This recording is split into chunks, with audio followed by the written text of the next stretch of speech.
Shalom from the Philippines. This is Amir Tsarfati and I'm here in the island of Boracay. It's a small island, one of the nicest places in the Philippines. I'm here to speak in a church, and I'm also taking a few days of break in between several major speaking engagements. I spoke this past Sunday in Manila, and I'm going to be speaking after this coming Sunday in the largest church in Manila with nearly 30 to 40,000 people.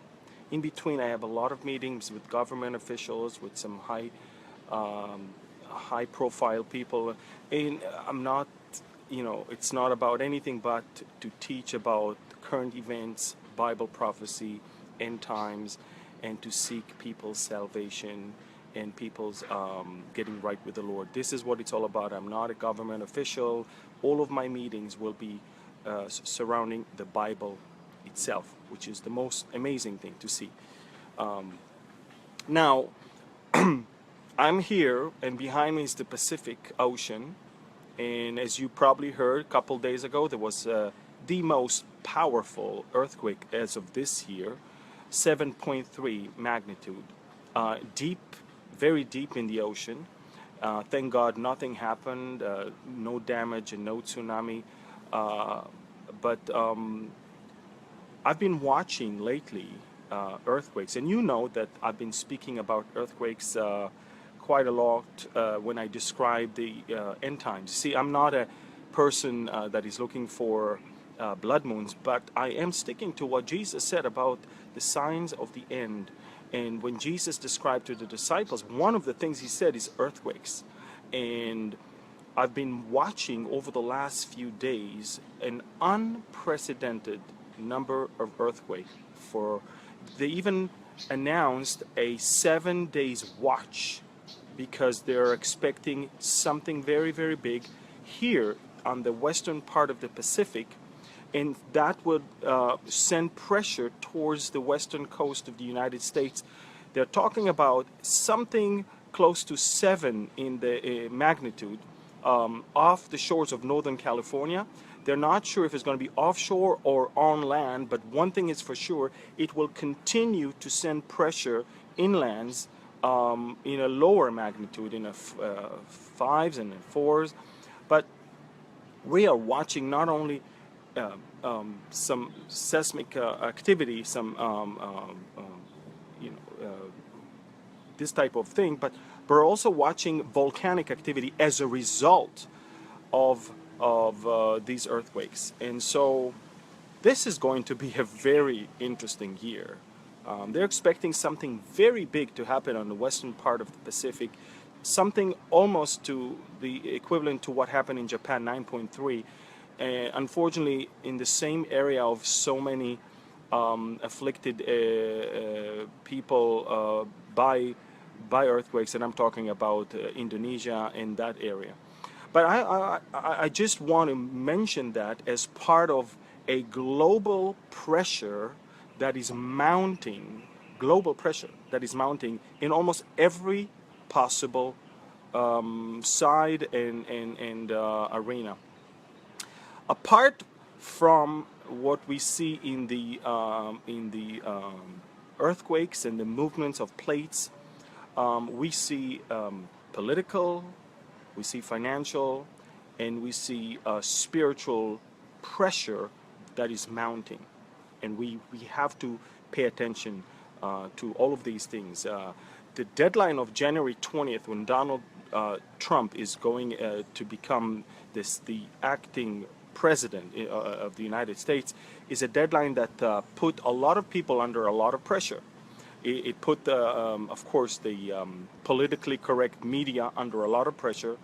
It put the Middle East under a lot of pressure.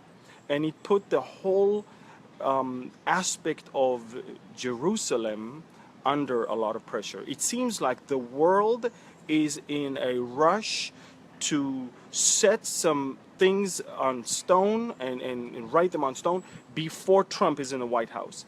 It seems like this current administration is absolutely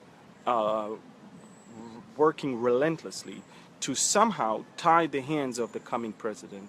And this is very troubling because, we're talking about the Paris conference that is about to convene in a couple of days, and we're talking about a United Nations Security Council special session that is about to be held regarding the Middle East on January 17th, 2 days later.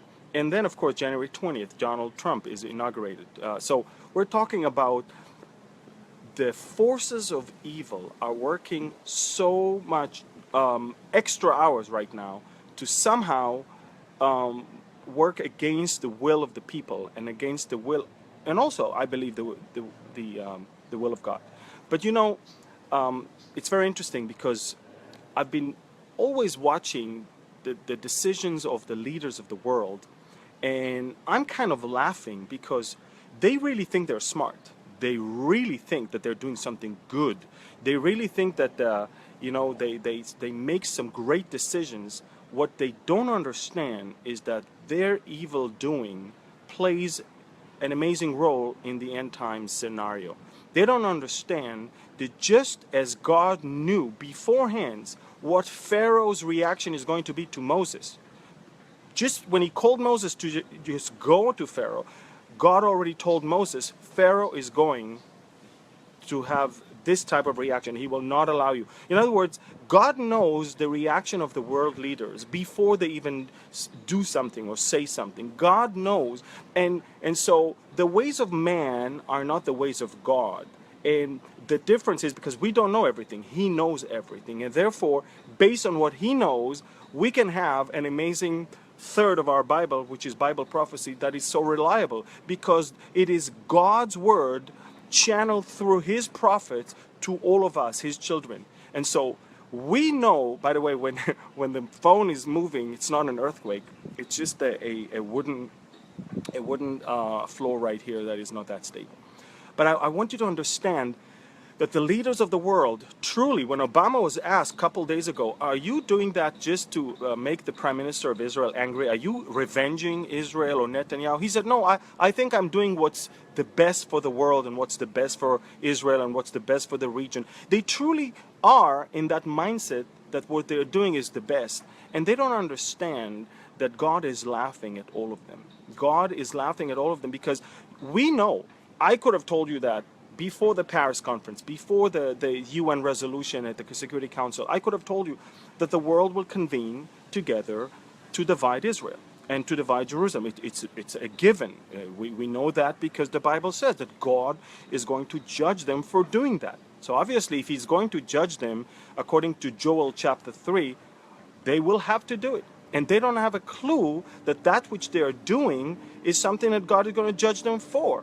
So it's for those who believe and those who are not panicky when they see world news, it's actually a very encouraging thing to see how things are moving ahead so fast in the direction that God had foretold through his prophets, and how we can be encouraged that just at the same way he allows those leaders to do what they want to do, God is going to take care of us the way he promised. And so I'm super encouraged. But at the same time, our job and our mandate is to not only open the eyes of the people to understand what's going on, but also to check our own hearts and to see, are we ready for that which God is about to do? So let's talk about a few things. When I say pressure is mounting, as I said, it's mounting when it comes to earthquakes, tectonic movements. It's mounting when it comes to volcanic movement. It's mounting when it comes to maneuvers of military navies and ground troops in different parts of the world. We're talking about Taiwan and China. We're talking about areas in Syria, in Turkey, in Lebanon. We're talking about in Sinai. There's so many things that are happening around the world right now, and each and every one of them is playing an amazing and significant role in Bible prophecy fulfillment. So let's start. We talked about the pressure under the ground, and we talked about the fact that this is one of the signs that Jesus said to his disciples that is going to characterize the end times. Again, we're expecting something very, very big to happen here on the western part of the Pacific that will reflect to the eastern part of that region towards the western shores of the United States. We're going to take a look at that and monitor that situation as we move on. But I do want you to understand a few more things. First of all, we see a panic that is grabbing a hold of the politically correct media. There is a gruesome attempt to delegitimize both Trump in America that will legitimately elected and even Netanyahu here in Israel. Both are done by the press. The press that I think it's embarrassing itself right now because it's being proved that they're using bogus and fake information. With Trump is of course this whole thing about Miss Universe and his affairs in his hotel room in Moscow. I don't think he's that stupid to do things like that, and I think that I think the media is aware of that right now, and CNN lost so much credibility, and I think that in the recent press conference he called them out. He basically proved them wrong. They understand that. Even on CNN itself, I saw some of the analysts that are admitting that the way those news were treated was poorly, unfairly, because it wasn't checked thoroughly before it was broadcasted. Now, apart from that, we have with Netanyahu. Now the media is trying to blame Netanyahu for somehow plotting a deal or cutting a deal with the #1 newspaper to eliminate the effect of one newspaper that is for him in order to give the big newspaper in Israel, the biggest one, the power and back the money in order and then for them to report positively about Netanyahu. All of that is bogus and wrong. What Netanyahu actually did, he recorded. There was a recording device in his pocket, a meeting between him and the chief editor and president of the Israeli largest newspaper, a conversation in which it's the newspaper that is actually threatening Netanyahu. Either you pass a law to ban the newspaper that is for you, or we're going to go against you. And Netanyahu, of course, was afraid that the media and the police will have some sort of a cahoot, and therefore he didn't do anything with those recordings. Those recordings were found accidentally through a different police investigation in Netanyahu's chief of staff's house, and now everything surfaces, and the media is embarrassed. The media is embarrassed because those left-wing, liberal, politically correct media sources that always preach for clean hands and clean politics were actually those who are using the ugliest maneuvers to get the support. So both in the U.S. and in Israel, we see a very last-minute attempt to somehow cause January 20th without Trump in the White House and Netanyahu in the Prime Minister's office. Quite amazing, isn't it? Then we move to what's going on in Syria. And you need to understand what's going on in Syria. It's amazing. I cannot really confirm that Israel just attacked a few hours ago an airbase and a weapon cache west of Damascus. I can only tell you this: someone attacked. It will be very, very irresponsible from my side to already expose that it's us, but you already can guess that whoever during the night attacks weapon caches and things that might come to the wrong hands is probably Israel. The reports were that missiles were fired from the area of the Sea of Galilee, which means that we, for the second time in a row, we did not use aircrafts, but we used surface-to-surface missiles. And that is due to the Russian presence in Syria with the Russian anti-aircraft systems that are not really working in our favor. So we're talking about Syria that has just been hit, Damascus that has just been hit by Israel a few hours ago, and the Syrian regime is so angry. They issued a warning against Israel, and of course they believe that we are collaborating with the rebels, which we don't. For us, we really don't care who is there. In fact, probably Assad is even better than ISIS for us. But we will not tolerate weapon movement from Iran via Damascus all the way to Hezbollah. And every time we detect something like that, we will immediately destroy it. So Damascus is being attacked, is being hit almost every month by Israel. And I'm wondering, when is it that the patience with the Syrian will cause the Iranians and the Turks and the Russians to immediately fight back? Maybe and possibly, and I believe this is what the best scenario is going to be. It's probably something so big that will bring Damascus down, that will cause those three countries to come against us from that area. Now, in Syria, we have to understand the people of Damascus are suffering for almost 2 weeks now, lack of water, running water. With maybe the rebels lost in Aleppo, but you must understand that there's a lot of rebels in other suburbs of Damascus, and right where there's the main spring that supplies drinking water to Damascus, this is where we have the rebels a target, that particular pump and that particular spring, and there's no running water towards Damascus. People are without water, sometimes without electricity, and ISIS just about 6 days ago destroyed the biggest natural gas and gas and propane facility in the northern part near Irbid, and we're actually talking about soon Damascus will not only not have electricity and water, but not even gas. And in the winter, to warm to heat your homes, and it's going to be a problem. And so you can see that the pressure is mounting not only from the outside on Damascus, but also from the inside, from the people themselves that are not happy with the situation. And bear in mind, Israel has nothing to do with all of that. These are the wars between the rebels and the regime, and the people are suffering. It's quite interesting to see also how in the last 2 weeks, Russia and Turkey reached a deal.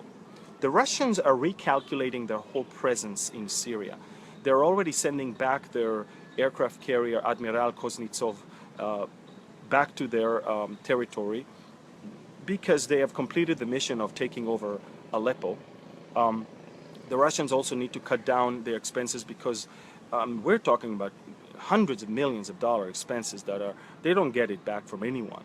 And there is that much Putin is willing to do in order to be involved in the Middle East. Anything that has to do with money and power will attract him. Anything that has to do with expenses will send him back. And therefore, the gas of Israel might bring him, obviously, into Israel later on.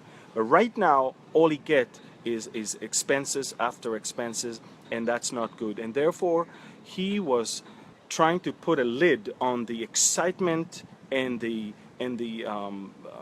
wild move of Iran to create what we call the Shiite crescent, all the way from Iran via Iraq towards Syria to the Mediterranean. They're trying to create that for the first time, and because it wasn't the case before, Putin says enough is enough. I'm not willing to take part of your dreams and your fantasies. I'm here to do my job. And he cut a deal with Turkey. He needs Turkey much more right now for the sake of his gas pipe. And therefore, the Turks, who are in a great need of some relief in Syria because of their internal problems, gladly jumped on the wagon. And of course, Putin himself is excited to be less involved in the day-to-day fighting. He paid a big price for being there with hundreds of soldiers that died. But you need to understand, Iran is feeling pressured right now. And Turkey is also feeling very pressured, because there's a civil war that nobody wants to talk about in Turkey right now. It's not just the Kurds and the Turks. We're talking about also people that are against the moves of the Turkish government to align with Russia because of what they did to Aleppo. And that explains the assassination of the Russian ambassador at that time. There's a great dissatisfaction with what's going on now. The terrorism, both the Kurdish and the jihadists, brought down the economy there. The credit bubble that bursted left the Turkish lira losing almost 30% of its value. We're talking about great distress in the Turkish economy, that which was so promising becoming right now a very, very big and aching economy right now. And therefore, we see Turkey is under a lot of pressure. Iran is under a lot of pressure. Syria is under a lot of pressure. And with all the pressure that is mounting, you have to understand something. Normally, only a war it's like an earthquake, releases pressure. Now we come to the important Paris conference that will be held to the best of my knowledge, in 2 days. We're talking about 72 countries. Everybody says 70, but actually 72 countries confirmed their participation there. The Palestinians even have their own delegation there, but I'm not sure they will participate. But you have to understand, this is a whole big show. Let me explain why. It's a big show because the resolution draft has already been decided. Everybody will come and talk, but that which will be read to the public at the end is already ready. It has been printed. Now America is trying to make some modifications, but the language of that particular resolution is so harsh against Israel. It's as if Israel is the problem. See, the whole world is burning. Millions are being killed. Muslims are killing Muslims. Civil rights are being trampled on. And Israel is the problem of the world. The world will convene 72 countries to deal with Israel and Jerusalem, and not with Syria and the problem there and the tragedy there, and not what's going on in Mosul and Aleppo. All these tragedies were far forgotten by the world. They didn't want to deal with that. Even not that is going on in Europe right now. They're trying to hide it. But New Year's Eve, once again, fiasco all across Germany, where multiple cases of rape and sexual assault. We're talking about, they started selling anti-rape pants that women would actually wear. Can you imagine, in free Europe, in the 21st century, that's what people have to wear in order to avoid a rape, possible rape. What's going on in Europe is so amazing. But yet they all find the time. You see, even France, that is being hit every month also, or every few months by Islamic terrorism, they all find the time to deal with the Middle East biggest issue, biggest problem, their obsession, and that's of course Israel and Jerusalem. And you have to understand, there has been already Security Council resolutions that were taken, and that were the base for the Israeli-Egyptian peace process and the Israeli-Palestinian peace process. These are resolution 242 that was decided in November of 1967, right after the 6 Days War, and resolution 338 that was decided after the Yom Kippur War in October of 1973. So, and both of them did not even talk about the Palestinians as a state. They talked about Israel that has to pull out of some or land that was taken, not the land, not all the lands, or territories, not the territories. And it also speaks about the fact that Israel has to have a secure borders. It doesn't even talk about Jerusalem in those resolutions. So that resolution, the 2334 that was just taken in the Security Council, orchestrated by the Obama administration, is by far worse than any Security Council resolution in the past, and paved the way for the Paris conference to take some sort of a resolution that will be as, if not even worse, than that Security Council resolution. Now, America suddenly says, oh, we will veto anything against Israel. But I don't believe this administration, to be honest with you. They also said to us through their own ambassador that they will veto the last one, and they did not. And since they did not do that, I'm not even sure what they're going to do now. Maybe that will be the last accord of Obama before he leaves office. I'm not sure. All I know is this. More than ever before in the history of Israel, Jerusalem is on the table right now. Because now, that which was kept out of Resolution 242 and 338 is on the table by Resolution 2334. And now the world demands that anything that was added or changed since June 4th, 1967, has to be reported to the United Nations on every 3 months. You understand, every house in Jerusalem, I'm not even talking about the West Bank or Golan Heights, I'm talking about Jerusalem, the capital of Israel. Every house has to be reported to the UN. This is ridiculous. We're coming to the boiling point right now. We're coming to the boiling point where Jerusalem indeed is becoming a cup of poison. And you know, there's no other city but Jerusalem where God says, I'm going to put my name upon this city. So I'm trying to tell you that their dealing with Jerusalem right now is going to cause them great headache and great damage. So let's summarize everything we talked about so far. We're talking about pressure mounting all around the world. We're talking about seismic pressure. We're talking about tectonic pressure that is resulting with major earthquakes and eruption of volcanoes like no other time before. And there's some people that are earthquake watchers that they don't sleep in the last few nights. They don't, because it's everywhere and it's all the time. It's amazing. We're talking about pressure when it comes to the Sunni Shiite crisis that is there. We're talking about ISIS not even being eliminated but becoming stronger. We're talking about Syria under a lot of pressure. Damascus has been hit by Israel just a few hours ago, and Damascus is without water, without electricity, and soon without gas. We're talking about Turkey's economy plunging, and Turkey is boiling with what we call civil war, that the West doesn't want to call civil war because the West is really trying to appease Erdogan. We're talking about Iran angry that the Russians are not allowing them to expand all the way as they wish to create the Shiite crescent all the way from Iran to the Mediterranean. And we're talking about ongoing attempts, even in the United States, to block the Donald Trump from becoming the acting president of the United States. That pressure is building up. That pressure is mounting. And the resolution that they might get in Paris will be brought on January 17th to the Security Council, and God knows what is going to happen there. Ladies and gentlemen, 2017 is a year where major decisions will be made.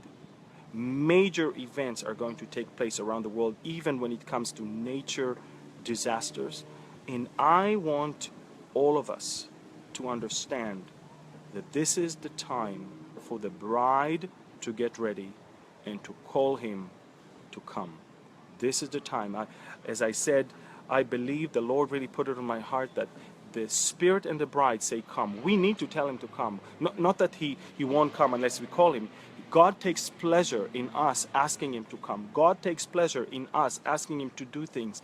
God takes pleasure in his children wanting him to lead the way. Just like Moses said in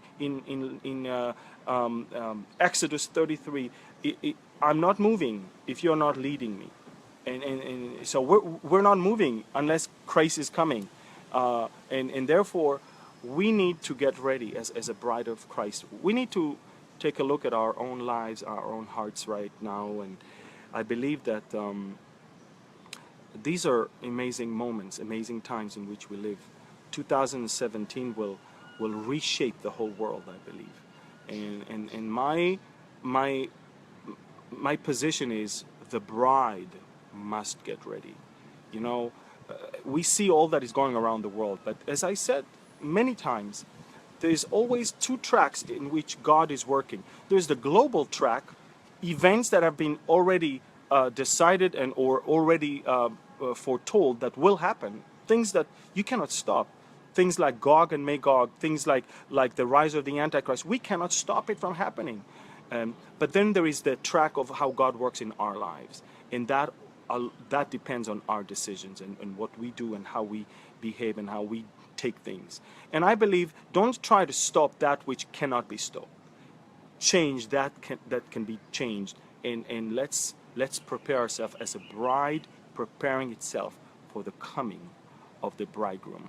So I want to encourage you to write me where you're from, and also, if possible, say, as a bride, the Spirit and the bride say, come. Let's ask Him corporately to return and to take us.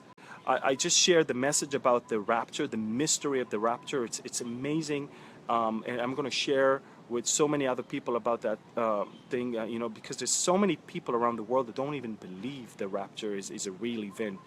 And we need to understand there's so many things that the world cannot understand, so many things that the world cannot grasp. Even the crossing of the Red Sea. Up until today, people doubt if it ever happened, when we have real proofs. We found a land bridge in between Egypt and Saudi Arabia. We found the mountain that is completely burned on the outside, but is not burned on the inside. We found the split rock. We found amazing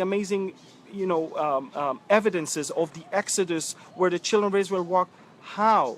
If God can part the Red Sea, and God could take Enoch and Elijah and Jesus, why are we even doubting that He will have a problem? Or why do we even think that He will have a problem taking us when He promised? He promised, not only that He promised in 1 Thessalonians chapter 15, in 1 Corinthians 15:51, but He promised in 1 Thessalonians chapter 4 that He is about to come.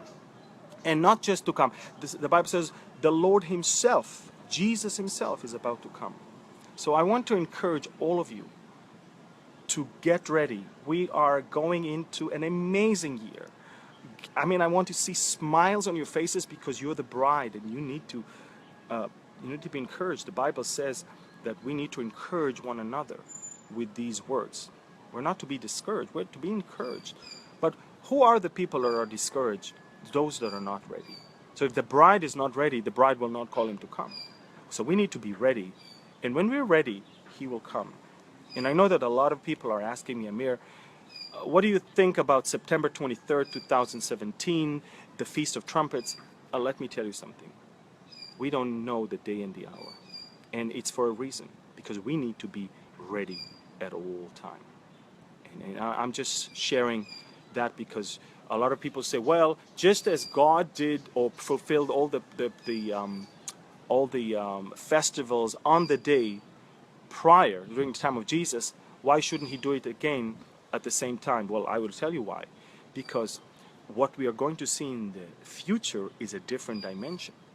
For example, many people believe that the second coming of Christ and the millennial kingdom, actually, the millennial kingdom is going to be the fulfillment of the Feast of Tabernacles, when the Lord will tabernacle with His people. Yes, but the Lord will tabernacle with His people for 1,000 years, and the Feast of Tabernacles only 8 days. So we see that with the Lord, 1 day is like 1,000 years like 1 day. And we don't need to take a certain day and make it, this is it. We need to be ready. That's why Paul, when he talked about the rapture, never mentioned a day, never mentioned a time, never mentioned a specific date. We must live as if it's going to happen in our very lifetime. It's extremely important. So I'm encouraged to see that a lot of you signed up for our weekly newsletter. Go to our website and just sign up. Many more people are registered or are subscribed on our YouTube channel. The reason why I'm saying that is I believe that in 2017, part of the enemy's attempt to stop the voice of people from alerting of the end times and calling people to change, the media, the social media is going to really somehow put a cap on the things that we can say on the pretext that it's fake news. You know, I wonder who decides what's fake and what's real, because it's the media that is reporting fake news, not individuals. But I want you to understand that once you are subscribed on our YouTube channel, the Behold Israel channel, and once you get our weekly newsletter, and you can get it whether it's our Facebook page or through our website, you can get information even without having to rely on Facebook. And this is why it's important. I'm calling you, please get our newsletter and get subscribe on our YouTube channel, because everything I say here will eventually go on our YouTube channel, and this will maybe the only way for me to communicate with you in the near future. I'm excited about 2017. I'm invited to, as I said, 14 different countries. People are so ready to hear a message about the end times, not because of anything, but because they understand the times and the seasons in which we live. I believe that Bible prophecy is the greatest gift that God could have given to us today in such times of uncertainty, in such times of instability. We know what's going to happen. We know what's going to happen to the world and what's going to happen to us. And as the Bible said, therefore encourage one another with these words. So we see the preparation for Damascus's fall is already there, Isaiah 17. We see the nations that are coming against Israel in Ezekiel 38, they're already there. We see that the whole point of Jerusalem becoming a cup of poison, Zechariah 12 and Zechariah 14, is already there. We see that the signs of the end times, Matthew 24, Luke 21, about the earthquakes and all the other things, is already there. What else do we need? Everything is falling in place, not falling apart. And we need to take heed of those things. And we need to understand that we have an amazing source of information, and it's called the Bible. And the world wished that they knew in details what we know. And we don't even hide it. We are telling it to people. But let he who has the ears hear, and he who has the eyes see that which the Spirit is trying to show and say. So from the island of Boracay in the Philippines, I want to encourage all of you to stay strong and to lift your eyes up, get ready, and call him. Call him once you're ready. You don't want to call him when you're not ready. You need to get ready, and then you call the bridegroom to come. The Spirit and the bride say, come. Our YouTube channel is Behold Israel. Our website is beholdisrael.org. You can write us to info@beholdisrael.org.